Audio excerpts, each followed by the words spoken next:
Bonsoir tout le monde, bonsoir messieurs, dames, bonsoir aux gens qui nous écoutent en différé. Alors, bienvenue pour cette séance régulière du 5 février 2024.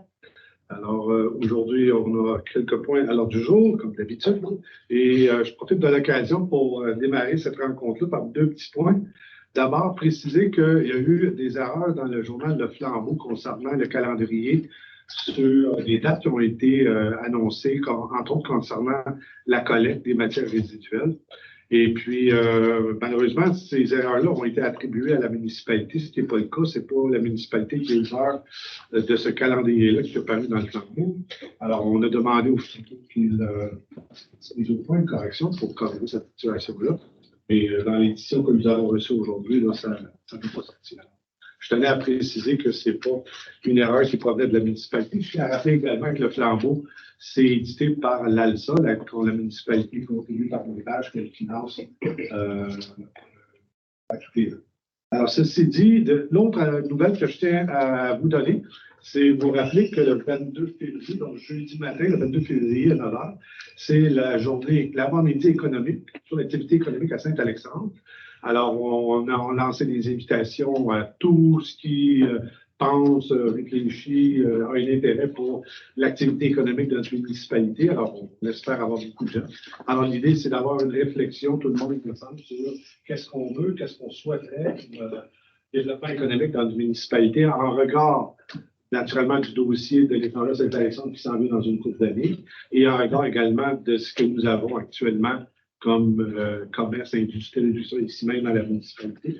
Alors, qu'est-ce qu'on voudrait? Qu'est-ce qui faciliterait les choses? Qu'est-ce qu'on ne veut pas? Alors, on souhaite vraiment avoir beaucoup de monde, beaucoup d'acteurs qui vont venir donc échanger avec nous sur ces perspectives économiques-là. Bienvenue donc à toutes les personnes qui ont un intérêt aussi. Voilà. Je passerai maintenant à la période de questions. S'il y a des questions actuellement, maintenant. Questions? Alors, on poursuit donc avec l'adoption de l'ordre du jour. Donc, vous avez l'ordre du jour qui est listé devant vous. Est-ce qu'il y a des points que vous souhaiteriez ajouter à l'ordre du jour? Je vais juste mentionner qu'il y a eu un ajout de dernière minute, 8.4, l'autorisation pour l'événement pour la course 2024. Merci. Est-ce qu'il y a d'autres points que vous souhaiteriez? Non. Alors, je prendrai une résolution, c'est dans l'ordre pour l'adoption de l'ordre du jour. Je prendrai M. Bertion, appuyé par M. Raymond. Tous d'accord? C'est adopté. Alors, on va passer maintenant à l'adoption du procès-verbal du 15 janvier 2024. Est-ce qu'il y a des corrections sur le procès-verbal? Tout le monde en a pris connaissance. Il n'y a pas de correction. Alors, je prendrai un proposeur, un appuyeur pour l'adoption du procès-verbal. Proposé M. Bertion, appuyé par M. Vézina. Bon, d'accord? C'est adopté. À 2.3, adoption des comptes et engagement de crédit. Alors, donc, si vous êtes d'accord, il serait résolu d'accepter la liste des comptes à payer, ainsi que la liste des chèques émis et paiements bancaires pour un total de 243 807,54 $. Et l'autorisation est donnée au directeur général et greffier trésorier de payer l'indiquant. Alors, qui veut payer les comptes? M. Raymond, appuyé par M. Président. Bon, d'accord. C'est adopté. D'accord. C'est ça. Rapport sur les plaintes. Alors, nous avons reçu pour le mois de janvier 2 plaintes. Ces plaintes-là concernaient des glaces qu'il y avait sur nos rues et trottoirs. Alors, ces 2 plaintes-là donc, ont été référées soit aux travaux publics ou soit à l'entreprise qui s'occupe du TDR. Donc, s'il y a questions ou commentaires, ça va, on passer au point suivant, qui est la radiation des comptes de taxes pour l'année 2024. Donc, à toutes les années, il y a toujours des taxes qui ne sont pas payées, des montants, tout ça, et qu'on n'est pas capable de retrouver, soit les détenteurs de... Alors, vous avez la liste, donc, sur votre tablette, et ça totalise donc un montant de 385,22 $, alors que nous absorbons naturellement la municipalité. Donc, si vous êtes d'accord, il serait résolu de radier les comptes de taxes appartenant à des personnes décédées ou inconnues pour les numéros de compte suivants. Donc, vous avez la liste des matricules. Donc, je prendrais un proposeur à l'appui pour l'adoption de cette résolution. M. Vézina, Mme Fournier. Alors, vous êtes d'accord avec ça? C'est bon? C'est les petits lots, ça, qu'à chaque année, là, qui sont comme depuis la réforme cadastrale. C'est ça, exactement. Donc, ce que ça amène à la réforme cadastrale, c'est que ça se retrouvait avec des lots dans le rôle d'évaluation qui appartiennent à des personnes décédées ou inconnues ou quoi que ce soit. Ce n'est pas des montants qui sont énormes, ça coûterait plus cher d'accumuler et d'aller en vente pour taxe. Donc, à la place, on aide. C'est là. Commentaire, ça va. Donc, à 2.6. Donc, le règlement 24-416 sur la subvention pour les toilettes. Donc, à toutes les années, bien, on remet à jour les dates pour le règlement sur l'octroi de subvention pour les toilettes à faible débit. Donc, on rappelle qu'on remet toujours 100 $. Alors, une photo avant, une photo après, le complétaire publié et la facture, et on rembourse les citoyens. Donc, un montant de 100 $, encore une fois, pour changer leur vieille toilette par des toilettes à faible débit. La nouveauté cette année, c'est qu'on va l'adopter pour 2 ans. Alors, donc, ça sera réglé. Peut-être qu'il a été le vœu qui a été mis lors de notre séance de travail. Donc, si vous êtes d'accord, il serait résolu que le règlement 24-416, qui modifie le règlement 14-269, donc c'était initialement un règlement qu'on avait adopté en 2014, et afin de prolonger le programme de subvention pour favoriser le remplacement de toilettes à faible débit, à débit régulier par des toilettes à faible débit, et qui soit adopté. Qui en fait la proposition? C'est appuyé par M. Bastien. Tout le monde d'accord? Alors, c'est adopté et on se reverra dans 2 ans pour le type de résolution. Et on change pour sécurité publique à 3.1, le service de sécurité incendie, le rapport de M. Benoît Brodeur. Bonsoir tout le monde. Le mois de janvier, ça a été un petit mois, tant mieux pour nos citoyens, qui sont bien portés. On a eu 2 appels PR, on a eu notre pratique RIC, et le sauvetage des pompiers. Puis on a eu une vérification d'eau dans le fumée, puis on a eu une réunion, formation, PR, maintien de compétences, et ainsi de suite. Vous avez des questions sur le rapport? Puis, j'avais un petit point aussi pour faire un suivi, parce que j'en ai discuté avec Marc-Antoine, suivi pour l'atteinte diesel qu'on voulait mettre pour la municipalité. Dans la résolution que j'avais eue, on avait décidé de faire affaire avec le plus bas initialement qui était Surroi. Là, la dernière fois que j'ai eu contact avec, je vais vous expliquer, Surroi, ça a été vendu. Il y a eu une problématique à l'interne chez Surroi. En tout cas, Surroi, tout ce qui est diesel, essence, tout ça, ça a été vendu à Arnois. Fait que là, notre dossier avait été transféré chez Arnois. La dernière fois, en tout cas, ça a l'air compliqué là, de faire un suivi de dossier de Surroi à Arnois. La dernière fois que j'ai parlé à la demoiselle, c'était le 23 novembre, par courriel, puis j'ai jamais eu de nouvelles par après. Moi, j'ai envoyé la résolution, elle me demandait d'envoyer la résolution qui était au nom de Surroi, puis en tout cas. Là, finalement, la dernière fois, ça ne marchait pas parce que c'était marqué sur web. Là, ça fallait repasser la résolution Arnois. Bref, moi, je vous demande la permission qu'on commence à donner. Vous n'avez pas de nouveaux clients, eux autres? Ils ont l'air assez indépendants. Moi, je vais appuyer ta demande. Il faut qu'on mette une résolution pour ça. Parce que là, ça fait 6 mois quasiment, tu sais, la démarche. Tu sais, je peux comprendre que là, tu sais, sur web, ça a été vendu, Arnois a acheté. Mais là, de l'année, j'ai eu contact avec Arnois. Si je n'ai pas de suivi de. C'est ça. Je pense que la résolution initiale est toujours valide. Je pense que c'est du suivi valide. On dirait que ça avance pas. Parce que moi, si ça avance pas, je trouve que si ça avance pas, on repasse le processus. Absolument. C'est ça, parce que tu sais, ça n'a pas avancé, ça a stagné. Oui, juste pour comprendre, M. Brodeur, la dernière relance a été faite au. Pour les derniers contacts que j'ai eus, j'ai renvoyé toute la paperasse qu'elle m'avait demandé, tous les papiers qu'elle m'avait demandé par courriel. Puis j'ai pas vu. Après ça, je l'ai recontacté par téléphone, puis après ça, plus de nouvelles. Pas de suivi. Il était supposé envoyer quelqu'un pour venir voir le site, tout ce qu'on voulait mettre, le réservoir, tout ça, pour l'acceptation, puis j'ai jamais eu de nouvelles de ça. Oui, mais qu'on va les faire remplir. Moi, je serais d'accord pour qu'on puisse retourner. Arnois, c'est quand même une grosse barrière. Je comprends que vous en faites la proposition. Vous en faites la proposition. Vous êtes d'accord? Excellent. Alors, on va lancer le processus en espérant que ce qu'on a qu'il y ait plus de succès dans l'opération, parce que c'est un petit bout de temps. Là, merci. Est-ce que ça complète votre rapport? Oui, oui. Et juste une parenthèse, je vais regarder avec Mme Nadeau et M. Lefebvre, là, parce que la génératrice, elle vient de remplir le diesel, fait que peut-être que ça va être moins compliqué de passer par un fournisseur qu'on a déjà. Il faut faire C'est ça. Par la parenthèse. Merci. Bonne chance pour la suite. Merci, M. le maire. C'est bon. Alors, on passerait au point de l'embauche d'une brigadière scolaire. Donc, compte tenu que M. Gaétan Lapointe est arrêté pour des problèmes de santé, alors il va avoir besoin d'une convalescence. Donc, ça prend quelqu'un pour le remplacer le temps de sa convalescence. Alors, si vous êtes d'accord, donc, on embaucherait Mme Linda Guindon pour une durée temporaire jusqu'au retour de M. Lapointe, qui est prévu autour du 8 avril, si tout va bien.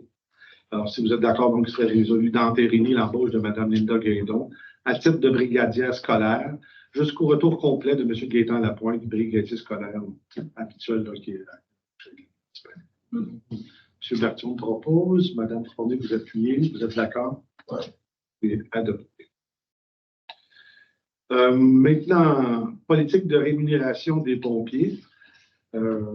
Alors donc, suite aux demandes qui avaient été effectuées, suite aussi au travail qu'on a fait sur la rémunération, on a articulé donc une politique de rémunération des pompiers qui tienne compte de l'ancienneté de ces gens-là, qui tiennent compte également de la formation que ces gens-là ont reçue. Alors, considérant que la rémunération actuelle des pompiers de Saint-Alexandre est uniforme, que le système de rémunération, ça ne valorise pas encore une fois la formation et la reconnaissance de l'ancienneté.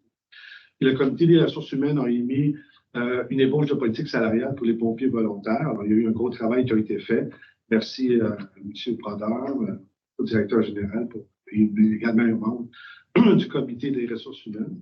Et que le conseil municipal est en accord avec la proposition qui a été élaborée par le comité des ressources humaines. Alors, si vous êtes d'accord, il serait résolu d'adopter la politique relative à la rémunération des pompiers, d'entériner le système de rémunération présenté à l'annexe 1 pour les années 24 jusqu'à 2027 naturellement, et que la présente politique salariale entrera en vigueur rétroactivement au 1er janvier 2024. Alors, si connaissance de la résolution, je parlerai à proposeur, informé, appuyé par M. Vézina. D'accord. Adopté. Voilà. Oui, tout à fait. Tout à fait. À 3.4, embauche de 2 pompiers cadets. Alors donc, avec cette politique-là, on crée une classe de nouveaux personnels au sein des pompiers qui sont les cadets. Alors, c'est des gens qui ont une initiation à l'activité, au métier de pompier, si je peux dire. Naturellement, ils ne sont pas formés pompiers, donc ils ne sont pas éligibles à aller directement sur les interventions, mais sont là à titre de support et puis pour également apprendre et avoir un petit peu l'ABC de ce métier-là. Et puis donc, si vous êtes d'accord, on entérinerait l'embauche des 2 cadets à la caserne de Saint-Alexandre, soit M. Maxime Martel et Jessie Payet. Je ne sais pas si M. Brodeur, vous avez d'autres choses à ajouter concernant ça. Non, c'est une initiation, c'est ça. Comme j'avais bien expliqué là, au métier de pompier puis à la réalité des pompiers. Puis je ne veux pas, là, on a espoir que ces cadets-là vont continuer à se former puis rentrer comme pompiers. Puis on a de la place pour 6 cadets, fait que si jamais il y a d'autres jeunes qui veulent faire le processus, puis ça les intéresse, à porter tout. Excellent. Merci. Alors donc, qui en fait la proposition? M. Vézina, c'est appuyé par M. Berthiaume. Ah, M. Raymond. Tout le monde d'accord? Adopté. Poursuivons avec 3.5, la rémunération globale des officiers de pompiers. Donc, toujours dans le cadre des travaux des ressources humaines concernant la rémunération des pompiers. Et donc, il y a eu des descriptions de tâches qui ont été attribuées aux différents officiers. Et donc, ces tâches-là, naturellement, sont rémunérées. Alors donc, si vous êtes d'accord, ben, il serait résolu d'accorder une enveloppe salariale de 41 500 pour la rémunération fixe des pompiers, des officiers du service d'incendie de Saint-Alexandre pour l'année 2024, telle que répartie par le tableau rémunération des officiers en 2024 que vous avez dans le document annexe sur la table. Madame Fournier, appuyé par M. Raymond. Tout le monde d'accord? C'est adopté. Maintenant, on change de thème, on s'en va en transport. Alors, vente d'une camionnette. Alors, donc, la municipalité s'est départie d'une camionnette que nous avons. Alors, la procédure, ça a été que nous avons invité donc les citoyens intéressés à envoyer une enveloppe avec un prix là, qui serait prêt à offrir donc, pour le camion de la municipalité. Et donc, nous avons reçu 6 offres qui ont été reçues donc, dans les délais prescrits. Et nous avons retenu donc l'offre de M. Jean-Jacques Grégoire qui a soumis la meilleure offre. Alors, si vous êtes d'accord, il serait résolu de procéder à la vente de la camionnette à M. Jean-Jacques Grégoire pour un montant de 5 000 pour l'adoption de ça, M. Raymond, appuyé par M. Vézina. Vous êtes d'accord? C'est adopté.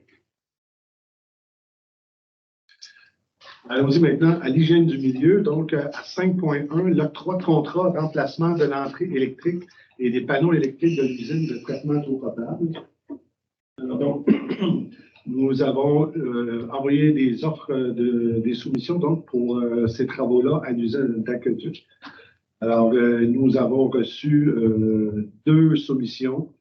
Nous avons, initialement, c'était 6 enveloppes que nous avions envoyées. 6 invitations. 6 invitations, voilà. Et nous avons reçu donc 2 soumissions qui ont été reçues dans les délais prescrits et qu'elles sont conformes. Alors, donc, considérant que les soumissions que nous avons reçues sont les suivantes, donc Chabot et Fils Incorporés pour 129 162,92 et Adtech Électrique pour 111 494,71.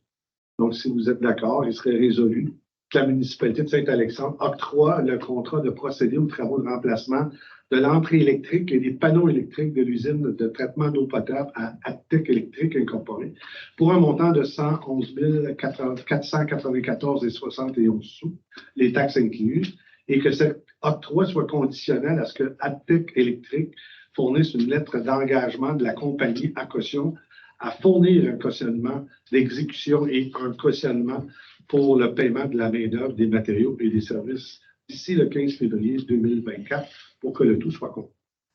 Alors, je prendrais un proposeur et un appuyeur pour l'adoption de ça. Mme Fournier, appuyé M. Dartier. Tout le monde d'accord? On poursuit avec la demande d'aide financière, le programme pour l'élaboration des plans de protection des sources d'eau potable. Alors, donc, considérant que la municipalité de Saint-Alexandre a pris connaissance du cadre normatif qui détaille les règles et les normes du programme pour l'élaboration des plans de protection des sources d'eau potable, donc le PEPPSEP, et considérant que la municipalité désire présenter une demande individuelle au ministère de l'Environnement et de la lutte contre les changements climatiques dans le cadre du programme pour l'élaboration des plans de protection des sources d'eau potable. Alors, si vous êtes d'accord, il serait résolu à l'unanimité que la municipalité de Saint-Alexandre autorise ce qui suit, que le préambule fasse partie intégrante de la présente résolution, que le Conseil autorise la présentation d'une demande d'aide financière dans le cadre du programme et que M. Marc-Antoine Lefebvre, directeur général et greffier trésorier, soit autorisé à signer et à déposer tous les documents relatifs à la demande d'aide financière pour l'élaboration d'un plan de protection des sources d'eau potable dans le cadre du programme PEPPSEP. Il s'agit donc d'une demande de subvention pour la réalisation de ce plan. Qui en fait la proposition? M. Vézina, ici appuyé par Mme Fournier. Vous êtes d'accord? Oui. C'est adopté.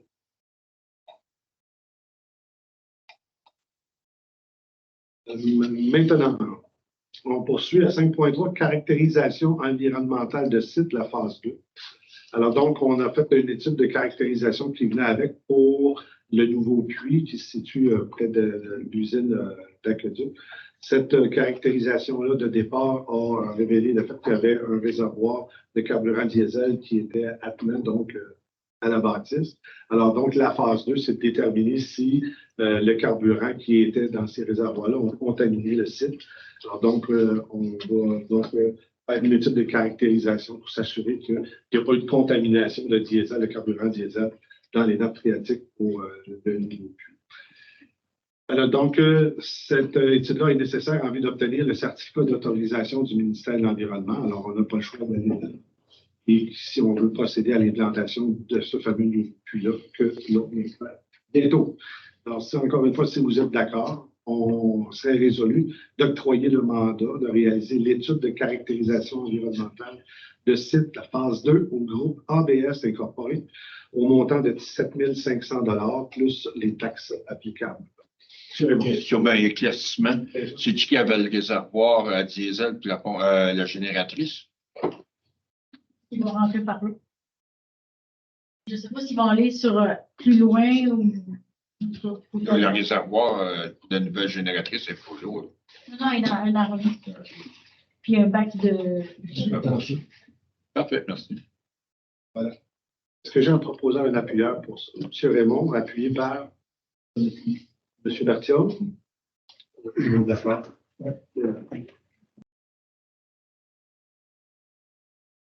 On poursuit avec la mobilisation de la Montérégie autour de la biodiversité. Alors donc, nous avons reçu le résumé synthèse du rapport de consultation du plan nature 1. Alors, en gros, c'est le plan nature, ça a été, après des consultations, c'est initialé par le comité régional en environnement de la Montérégie et qui ont donc conduit une série de mesures pour s'assurer du maintien de la biodiversité et de favoriser encore la biodiversité. Alors, il y a toute une série de cibles et de mesures. Et que je vous fais grâce de la lecture parce que ça, il y en a une et une autre. Ce que je peux vous dire, par contre, c'est qu'au niveau de Saint-Alexandre, c'est que grâce, nous, à notre plan de protection des surfaces boisées, de caractérisation qu'on a fait depuis des années et les mesures qu'on a mis en place, mais on est exactement dedans. Alors, donc, ce qu'on fait actuellement ici à Saint-Alexandre, ça correspond presque en tout point aux sites qui ont été élaborés. C'est très bien pour nous. Alors, on peut être très fiers ici à Saint-Alexandre du travail qu'on a fait donc, à ce niveau-là. Alors, donc, rapidement, il y a d'aménager le territoire en veillant à freiner les pertes de biodiversité, bonifier l'intégration de la biodiversité à la gouvernance de notre État ici, de notre gouvernement local, protéger les espèces menacées ou vulnérables, restaurer 30% des écosystèmes dégradés prioritaires, durabilité de l'agriculture, conserver 30% des milieux continentaux et marins du Québec et éviter l'introduction des espèces envahissantes exotiques. Alors, si vous êtes d'accord, je prendrai un proposeur et un appuyeur et qui serait résolu que la municipalité de Saint-Alexandre s'engage à poursuivre des actions à l'échelle de son territoire ou de la Montérégie pour laquelle elle s'est engagée ou elle s'engagera par la voie de son conseil afin de contribuer à la mise en œuvre du plan nature 2030, notamment pour les cibles que je vous dis très rapidement. Est-ce que j'ai l'informé appuyé M. Vézina? Vous êtes d'accord? C'est fait. C'est un très bon document, volumineux, avec beaucoup de cibles, mais on est sur la bonne. À 5.5, remplacement des valves à l'usine de traitement de l'eau potable. Alors, les valves de l'usine de traitement de l'eau potable ont été installées en 2014. L'entretien de ces valves-là doit être effectué à tous les 10 ans à l'usine et que certaines valves donc, qui présentent des signes d'usure avancés. Alors, si vous êtes d'accord, il serait résolu d'accorder le mandat de procéder à l'entretien des valves de l'usine de traitement d'eau potable et le remplacement des valves défectueuses à Filtre Aqua Canada pour un montant de 16 000 102 et 38 sous, taxes inclus. Alors, pas Mme Nadeau, autre chose à ajouter. Dans ces valves-là, il y a des valves qui sortent, mettons, l'eau sort par à la sortie, en tout cas, je vais recommencer. Le filtre, là, comme une conduite qui s'en va dans le bassin en arrière, là. Bon, ben, ça, c'est un tuyau qui est gros de même, là. C'est tout plein de trous. Ça, il change tout ça. Okay. Fait que c'est compris dans. C'est de l'entretien. M. Raymond. C'est dans le budget, c'est prévu déjà. Non, est-ce que j'ai un proposeur, un appuyeur pour l'adoption de cette résolution? M. Berthiaume appuie par M. Raymond. Vous êtes d'accord? Maintenant, dépôt du bilan annuel de la qualité de l'eau potable. Le directeur général exécutif de l'Internet, M. Marc-Antoine Lefebvre, dépose devant le Conseil le rapport sur la qualité de l'eau potable pour l'année 2023. Alors, donc, ce rapport-là relate et met en évidence qu'on ne dépasse pas les seuils qui sont tolérés pour différents contaminants qu'on pourrait retrouver donc, dans l'eau potable, des excès de cuivre, enfin bref, l'ensemble des contaminants.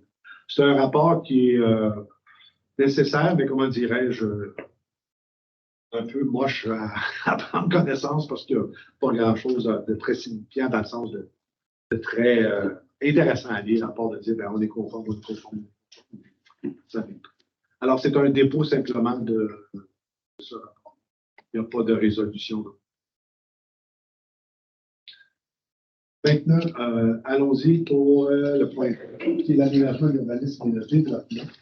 Dans les services de l'urbanisme, le rapport, Mme Louise Vallée. Oui, bonsoir. Dans le courant du mois de janvier, il y a eu 9 permis qui étaient émis. Et ils commencent à rentrer tranquillement là, avec les rénovations. C'est correct. Et que dans le courant du mois, il y en a 9 d'une valeur de 73 000 de permis, puis le montant des constructions. La valeur mettons, de la construction n'est pas là. C'était 300. Une correction. 373. OK. Fait que c'est ça. Le montant des permis, 260.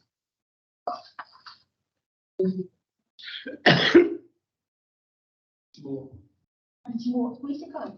On va les faire. Oui. C'est correct. Après ça, on va reprendre. Oui. S'il n'y a pas de questions. Puis dans le courant de la semaine, peut-être, là, on va regarder, là, et envoyer une deuxième avis. Les compteurs ne sont pas raccordés à l'extérieur. Les gens ont besoin d'un fil qui nous appelle, mais peut-être dans le courant du mois, j'ai peut-être eu 3 appels. Je n'avais pas dit qu'ils l'ont fait encore. Sur 19. Puis on va aller voir. Absolument. Okay. Un plombier sont capables de le faire. Ou les gens sont capables aussi de le faire les autres. Vous inspectez. Oui. Est-ce que vous avez des questions sur le rapport de...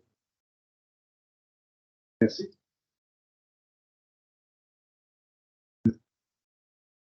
On poursuit avec à 7.2 la résolution d'appui à la MRC de Vaudreuil-Soulanges, la suspension de délivrance des nouveaux claims miniers. Alors, à la MRC de Vaudreuil-Soulanges, il y a le mont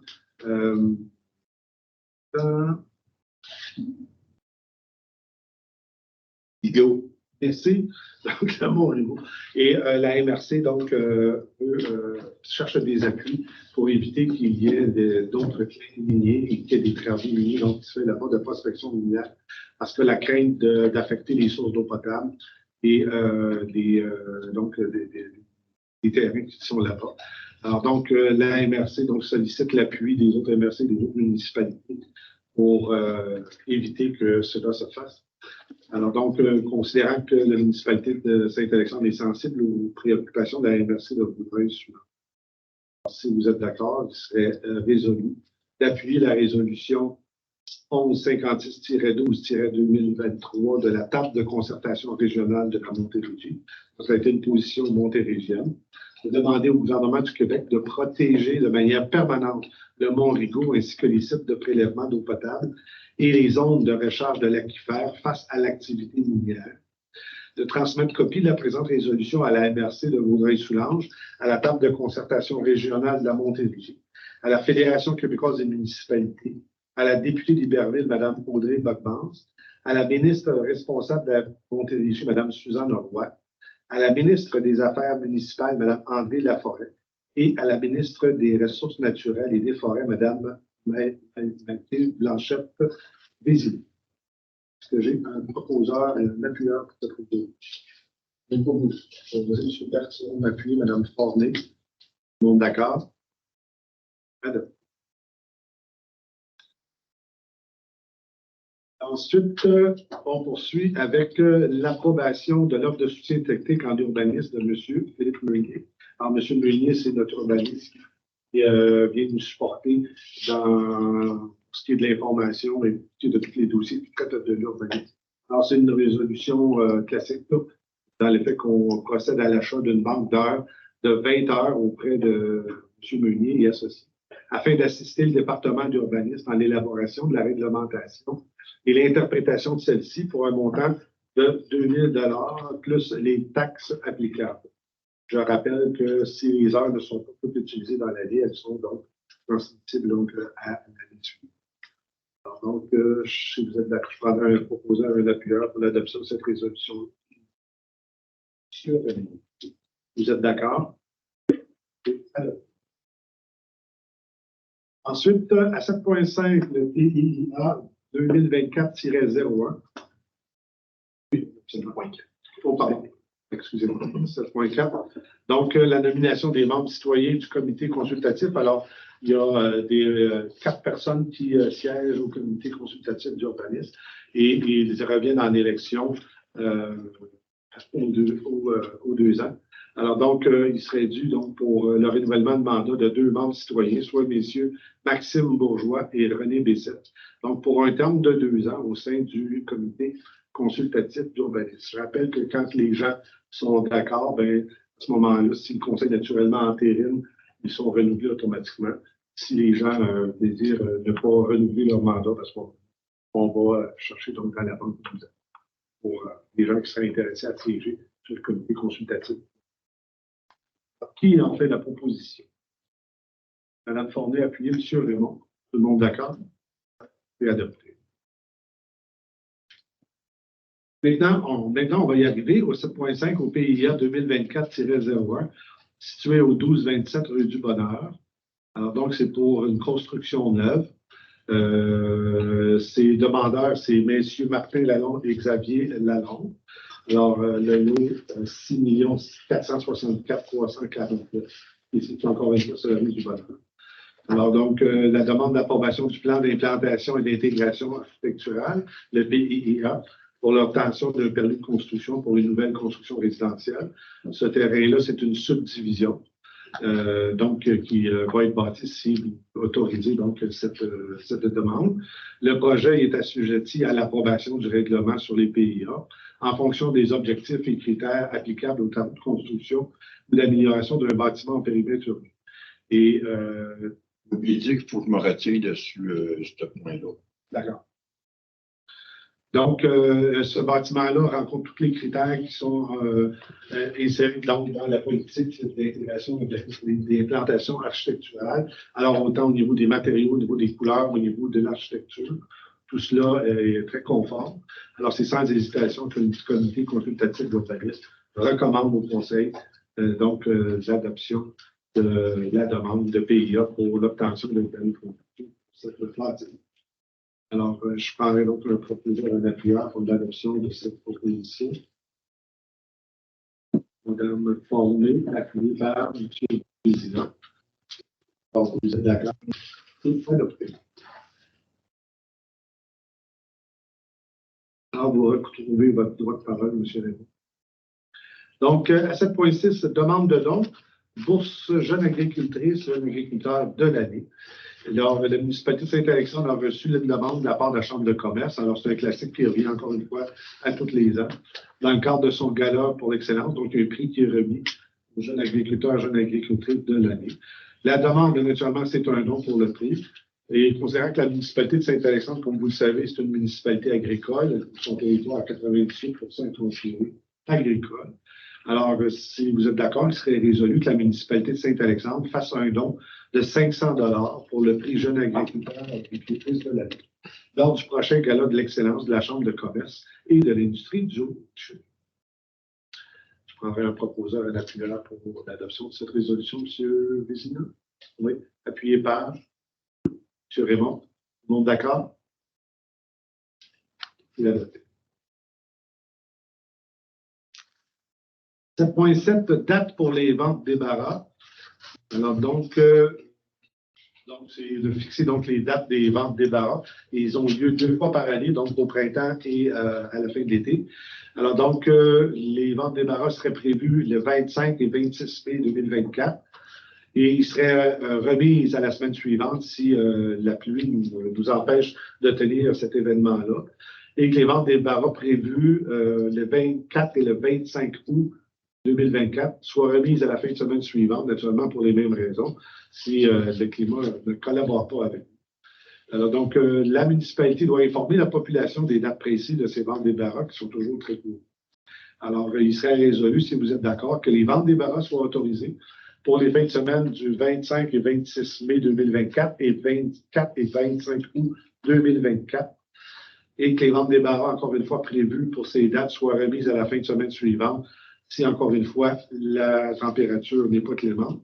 Et que les ventes débarras prévues les 25 soient remises à la semaine suivante également, donc en cas de forte pluie ou de force majeure. Qui en fait la proposition. Madame Fournier a fini par M. Berthiaud. Tout le monde d'accord? Adopté.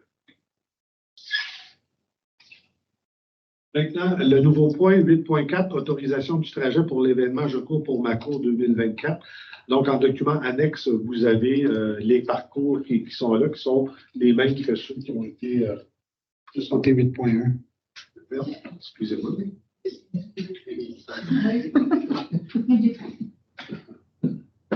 Je loin un peu.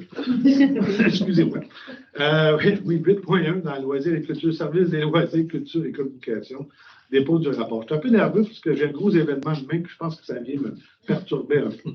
Alors, excusez-moi encore une fois. Madame Gauvin. Oui, bonsoir. Donc, en janvier, loisirs, culture et communication, on a préparé nos activités hivernales. Donc, samedi dernier, il y a eu un premier après-midi sportif à l'Arena de Bedford. Ce samedi, le 10 février, on a prévu le carnaval d'hiver, donc toute la journée d'activités extérieures. Si la météo peut être en notre faveur, ça serait bien agréable.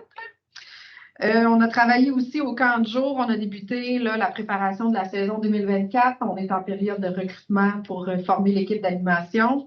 On reçoit aussi les demandes de services d'accompagnement pour les enfants qui ont des besoins particuliers au camp.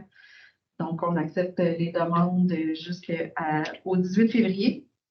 Et puis, au niveau des communications, on a entrepris là, des travaux pour remanier le site web municipal. Donc, ça sera accessible là, prochainement. Là, si les gens souhaitent nous formuler des commentaires, des suggestions pour améliorer le prochain site web. Donc, on aura une période de consultation là, auprès des clients. Donc, on a des activités aussi pour la Saint-Valentin, compétition de couple durant le carnaval. Et puis, on aura une structure là, avec un cœur géant au pavillon des loisirs pour faire office de courrier du cœur. Donc, tout le monde est invité à aller afficher un petit mot à l'aiguille de son cœur. Voilà, est-ce qu'il y a des questions sur le rapport de janvier? Oui. Ben, là, on voit qu'il n'y a pas de neige cette année. Est-ce possible de louer un canot en neige? On s'était renseigné l'an dernier. Je sais que ça se loue, là. Oui. En fait, c'est la logistique du canon à neige. Pour être capable de produire la neige, il faut être branché sur une source d'eau à fort débit. Et pour enneiger, disons, là, la surface de la pente à glisser qu'on a présentement, plus le corridor de glisse, on évaluait environ à 2-3 jours de travail branché directement sur une borne d'incendie pour une estimation d'environ 9 000 $. Ah non, c'est correct. Donc, voilà. Il annonce, On va se moquer qu'il neige. il annonce la pluie de 6 degrés. Ouais, mais c'est un bon fond. Regarde, ça marche. Non, non. Donc, voilà. Oui, on s'était renseigné, mais...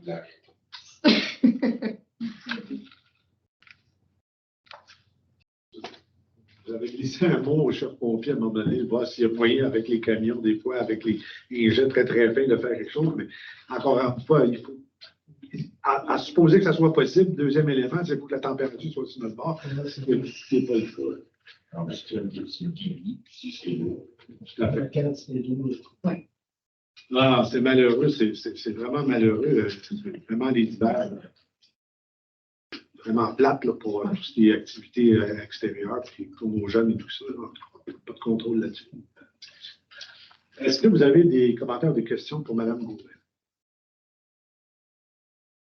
Merci pour le dépôt. 8.2, la grille salariale du camp de jour 2024. Alors, je pense que c'est Mme Gauvin qui présente cette grille-là. Oui, donc en fait, au camp de jour, on base toujours le salaire de base à partir du salaire minimum. Donc, on a fait un scénario en fonction d'un salaire minimum qui serait possiblement augmenté. Là, on n'a pas d'informations à ce sujet-là là, pour cette année.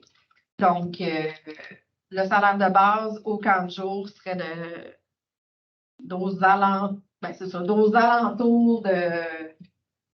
En fait, je vais plutôt mentionner qu'on offre 50 sous de plus que le salaire minimum. Donc, si le salaire minimum augmente, le salaire minimum de base au camp sera augmenté de 50 sous.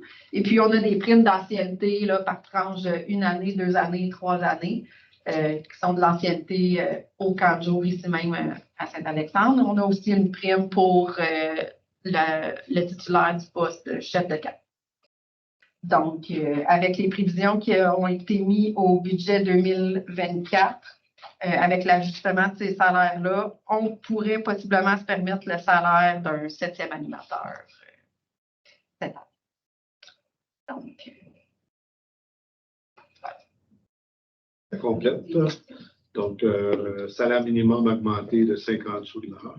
Et puis une prime pour les animateurs et les animatrices qui reviennent les ans selon leur année d'expérience.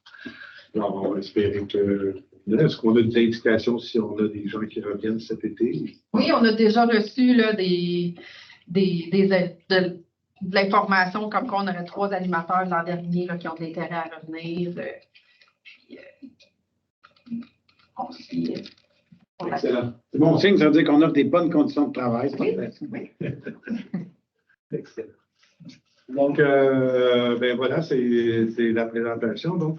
Alors, donc, ce qui est important aussi de retenir dans cette grille-là, c'est qu'on veut reconnaître les années d'expérience des animateurs et les réembaucher, naturellement. C'est des que les gens ont toutes les compétences et tout ça. C'est une bonne idée de savoir donc que les gens vont revenir. Alors, si vous êtes d'accord, ben, il serait résolu d'accepter la nouvelle grille salariale pour le camp de jour 2024. Et on espère beaucoup de fréquentation de ce camp. Alors, qui a fait la proposition? Mme Forney, appuyée par M. Vézina. Vous êtes d'accord? On passe maintenant à la grille tarifaire pour le camp de jour de la saison 2024. Madame. Oui, donc, ce qui est particulier cette année, c'est qu'on aura un calendrier avec des semaines pas complètes. Là. On est habitué de faire des semaines de 5 jours au camp de jour, mais là, cette année, à cause de la fête nationale du 24 juin et de la fête du Canada du 1er juillet, on a des semaines qui sont raccourcies. Donc, on a des tarifs là, pour les semaines de 3 jours, un tarif pour une semaine de 4 jours et un tarif pour une semaine de 5 jours. Et puis, si on va à une semaine régulière de 5 jours, là, le tarif augmenterait de 5 par rapport au tarif de l'an dernier. Donc, on serait à 95 pour un premier enfant de la famille pour une semaine. Et puis, on a un rabais multi-enfants là, pour les familles qui ont plusieurs enfants inscrits au camp. Donc, un rabais de 5 à chaque nouvel enfant qui s'ajoute là, de la famille. Donc, un 90 par semaine pour un deuxième enfant, puis un 85 par semaine pour un troisième enfant et les suivants. Donc, ça, c'est pour les tarifs d'inscription au camp de jour. Et on a aussi les tarifs d'inscription au service de garde. On offre la possibilité d'inscrire au bloc du matin seulement, le bloc de soir seulement, ou le duo là, pour un service de garde complet matin et soir. Et puis, il y a une augmentation du tarif d'inscription pour le duo de bloc, en fait, pour la journée complète là, de service de garde. Donc, qui sera à 45 la semaine. Et ce rabais-là, multi-enfants, il s'applique, je pense, pour les résidents de Saint-Alexandre. Oui, le tarif, le rabais multi-enfants s'applique seulement pour les résidents de Saint-Alexandre et seulement durant la période d'inscription du 2 avril au 28 avril. Donc, exclu. Après le 28 avril, là, il n'y aura plus de rabais multi-enfants d'appliquer aux inscriptions, même si ce n'est pas ton résident. Y a des gens qui sont non-résidents qui participent au camp? Ça arrive, oui, de temps à autre. Là, on sait notamment que cette année, Saint-Sébastien n'offrira pas de service de camp de jour. Donc, il serait possible là, qu'on ait des... Mon point, c'est est-ce que si on accueille des enfants de d'autres municipalités, on prend la place d'enfants de la municipalité? En fait, on n'a pas de priorité. Là. Okay. On ne donne pas de priorité aux résidents. Ils ont le tarif. Ils n'ont pas la priorité. C'est quelque chose qui... Compte tenu que c'est un camp de jour de Saint-Alexandre, est-ce qu'on devrait quand même privilégier les enfants des résidents de Saint-Alexandre en premier? Je lance l'idée, là, je ne sais pas si... Je pense que les gens se discriminent de soi. Avant, des camps de jour, il y en avait dans toutes les municipalités. Là, Saint-Sébastien, cette année, là, mais ce n'est pas légion, à ce que je sache, l'accueil des enfants qui proviennent des autres municipalités. Je n'ai pas les statistiques là, des dernières années en tête. Là. Je sais qu'on en acceptait, mais ce n'était pas la... La raison pourquoi je dis ça, c'est que les dernières années, je pense qu'on était à pleine capacité. Là. Fait que, tu sais, moi, j'ai quand même cette inquiétude-là que s'il y a des enfants d'autres municipalités qui viennent à Saint-Alexandre, puis là, ben, nous autres, nos enfants sont obligés d'aller ailleurs à cause qu'il n'y a plus de place, ben, moi, j'ai une préoccupation par rapport à ça. Mm-hmm. Fait que je veux juste qu'on garde un œil, peut-être, là, à ce niveau-là. Mais aussi, il y aura peut-être un autre animateur qui va s'engager. Et là, c'est ça, cette année, là, la grille salariale, là, en fait, démontrait qu'on avait assez de ressources là, pour embaucher un animateur supplémentaire pour éviter là, qu'il y ait des attentes et des groupes. Moi, tout marche bien et qu'il n'y a pas de trouble, je pense que c'est correct. Là. Et je me dis, si on n'est pas capable de remplir nos semaines avec des citoyens de Saint-Alex, ben là, on peut ouvrir on ouvre les portes. Là. Je trouve ça quand même important, compte tenu que c'est de l'argent de la municipalité quand même qui est investi pour mettre en place ce camp-là. Encore une fois, je ne crois pas que c'est arrivé dans le passé, là, que les problématiques à ce niveau-là, mais on prend bonne note de votre commentaire. Je représente les citoyens, c'est pour ça que je dis ça. Faisons. Voilà. Est-ce que vous avez d'autres commentaires, questions concernant la grille tarifaire pour le camp de jour, la saison 2024? Ça va. Donc, si vous êtes d'accord, il serait résolu d'adopter la grille tarifaire préparée par le département des loisirs, de la culture et des communications, intitulée Camp de jour à l'Extra 2024, la grille tarifaire. Un proposeur et un appuyeur pour l'adoption de ce qui est informé. Vous êtes d'accord? Oui. C'est adopté. Maintenant, on y arrive à 8.4, autorisation du trajet pour l'événement. Je cours pour Marco, mais je courais. Je reviendrai sur l'ordre du jour. C'est pour ça que ça fait moi je pense. Donc, je résume, je cours pour ma cour. Donc, la date serait fixée donc le samedi 11 mai, c'est les mêmes trajets que l'an passé. Alors, si le conseil est d'accord, donc on autoriserait la tenue de l'événement. Je cours pour Marco samedi le 11 mai 2024 en vertu des trajets proposés par le comité organisateur. Ça prend toujours aussi des gens au niveau de la sécurité et tout ça. Alors, la municipalité donc, est impliquée là-dedans. Alors, un proposeur et un appuyeur serait dans l'ordre pour l'adoption de cette résolution. M. Raymond, vous êtes d'accord? C'est adopté. Donc, point 9, correspondance. L'appel de projet que je voudrais mettre en évidence donc, pour nos citoyens, si vous avez des projets environnementaux que vous souhaitez déposer, alors c'est le temps de déposer donc ces projets-là. Je rappelle que la municipalité s'est dotée d'un fonds vert qui va permettre donc de financer des projets qui tiennent compte du plan de protection des surfaces boisées de la municipalité. Donc, j'invite les citoyens et les citoyennes donc, qui en auraient là, à ne pas hésiter puis donc à se présenter et venir donc déposer. Pour le reste, vous avez la liste des. À moins que vous ayez, M. le Directeur, un point que vous souhaitez mettre en évidence. On peut mentionner par rapport au programme de redistribution des matières résiduelles de par le ministère de l'Environnement que la municipalité a reçu un montant de 44 558 et 37 $. Donc, plus on réussit, plus ce montant-là est élevé et redistribué aux citoyens. Dans le fond, à chaque année, on établit le montant de la taxe pour les matières résiduelles avec le coût par porte qui est fourni par Compo Richelieu, mais on déduit toujours de ce montant-là les frais que les redevances que l'on reçoit par le biais de ces programmes-là. Donc, ça amène une réduction. Donc là, par exemple, cette année, au lieu d'être 250, si je ne me trompe pas, par porte, on est à 229. Donc, c'est la démonstration que, dans le fond, plus on participe au programme de revalorisation en recyclant et en compostant, et plus ça revient dans la poche du citoyen à quelque part. Absolument. Puis vous avez ce détail-là sur les comptes de taxes, qui est seulement envoyé à tout le monde. Puis, donc, les redevances, c'est les matières qu'on peut recycler, donc on a des sous qui reviennent de ça. Naturellement, mais plus on recycle, puis plus on envoie au brûler tout ce qui est des matières organiques, mais moins qui s'en va à l'enfouissement, donc moins de tonnage qui va là, donc baisse des coûts à ce niveau-là. Alors, c'est vraiment un appel à tout le monde là, de recycler et d'utiliser au maximum le brûlot là, pour ça.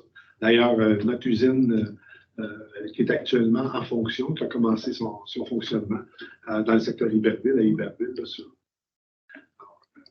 Alors, on peut passer à côté, c'est assez impressionnant, c'est très gros. Et semble-t-il encore, les informations que nous avons jusqu'à présent, c'est ça va bien.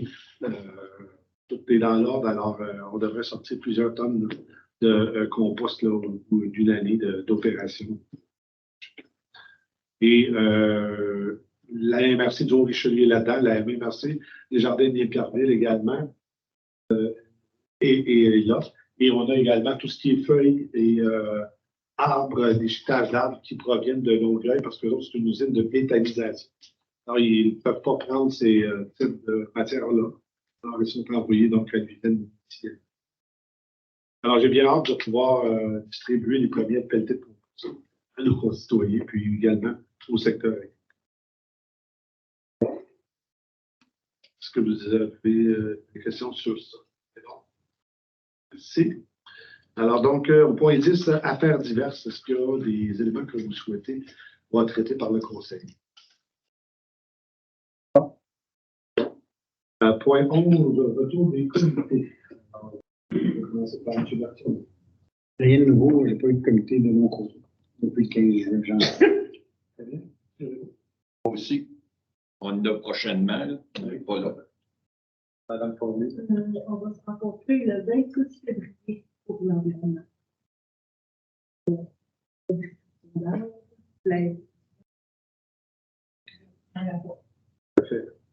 Merci, M. Vézina.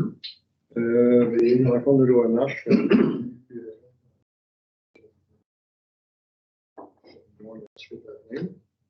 On rencontre la semaine prochaine pour le parc des loisirs, pour la patinoire. Notamment la semaine prochaine.